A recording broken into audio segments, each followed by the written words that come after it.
Maliya Hatina Chorwad police station વિસ્તારના ખેરા ગામે જાહેરમાં જુગાર રમતા જુગારીઓને રોકડ રૂપિયા 41,500 સહિત કુલ કિંમત રૂપિયા 64,500 મુદ્દામાલ સાથે પકડી પાડ્યા છે। ચોરવાડ પોલીસ સ્ટેશનના પીઆઈ મંધરાની સૂચના મુજબ પોલીસ સ્ટાફના સુખદેવસિંહ સિસોદિયાને મળેલી બાતમીની હકીકતના આધારે ખેરા ગામ ચોરવાડ રોડ ઉપર જાહેર જગ્યામાં રેડ કરી રોકડ રૂપિયા 41,500 સાથે કુલ કિંમત રૂપિયા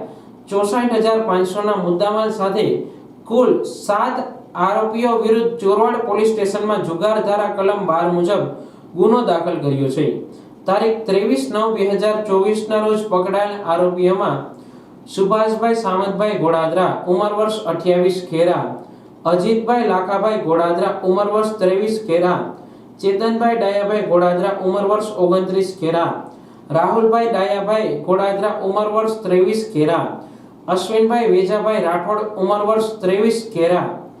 મહેશભાઈ કચરાભાઈ વાજા ઉંમર વર્ષ 30 ખેરા, યજ્ઞેશભાઈ બચુભાઈ ભરડા ઉંમર વર્ષ 23 ખેરાવાળાને પકડી પાડ્યા છે। આ કામગીરીમાં ચોરવાડ પીઆઈ મંધરા સાહેબની સૂચના મુજબ સ્ટાફમાં એચપી ડોડિયા, ભાવસિંહ કેશરભાઈ મોરી, સુખદેવસિંહ ભીમા સિસોદિયા તથા સુખદેવસિંહ હમીરભાઈ જડારિયાએ સાથે મળી કરી હતી।